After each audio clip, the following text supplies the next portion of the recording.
All of these things are literal fulfillments of Yahuwah calling his people out. But the point is, it was never a smooth process. It was always difficult. What made it difficult? Not because of the enemies, but because they loved where they were more than they loved Yahuwah, more than they loved and wanted to be in the place that he was calling them out to. They loved where they came from more than where he wanted to take them. I would tell you, spiritually speaking, and in a literal prophetic application to us today, this represents one of the biggest challenges of Yahuwah's people who are trapped in the religious system. Now, it doesn't make any difference to me what the religious system calls itself.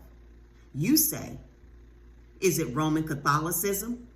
The answer is yes. You say, is it Protestantism? I say the answer is yes. What about all of the charismatic churches? The answer is yes. What about the Greek Orthodox churches? The answer is yes.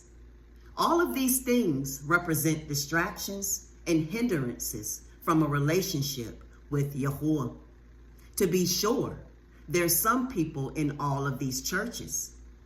I'm sure you can find them that love Yahuwah, or at least they say they love Yahuwah with all their heart. They really love Yahusha. They really love the word of Yahuwah, and they are offended at the idea that they should come out of their religious system. Yet, we learn three things from Revelation 18. First, we learn that Yahuwah has people in Babylon. Secondly, Yahuwah does not want them in Babylon. The third thing is, if they are not obedient to Yahuwah, then they are going to be destroyed right along with Babylon. So, for all the people who really love Yahuwah with all their heart, and really love Yahusha with all their heart, and love the word of Yahuwah, I've got a question for you. How long can you love Yahuwah and refuse to obey the voice of Yahuwah that says, come out? Come out of her, my people. And these will be the very ones in the end of days that are not allowed into the kingdom of Yahuwah. And they say, Master, Master, we taught and we prophesied in your name.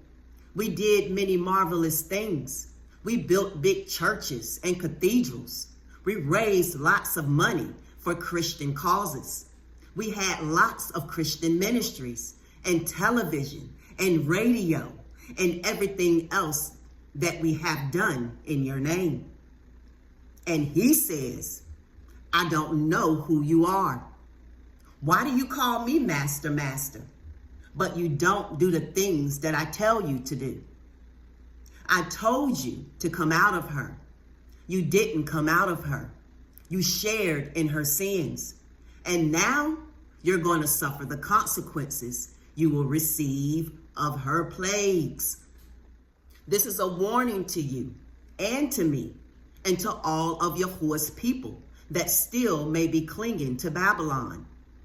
Or maybe you've come out and you're like Lot's wife. Isn't it interesting that Yahusha said, remember Lot's wife? What was the problem with Lot's wife? Lot's wife didn't want to leave Sodom. And even in the process of leaving Sodom, she turned around and looked. And in that turning back, in that looking back, she was destroyed because it revealed that Sodom had become an idol. The seduction of that city had become an idol. She was more concerned about what she was leaving behind than what Yahuwah was calling her to. He calls us out, but it doesn't mean that all have come out. Many are called, but few are chosen. All of us are called out, but Yahuwah doesn't choose those who are disobedient to his call. If he calls us out, we must come out in order to be fully obedient to Yahuwah. Shalom.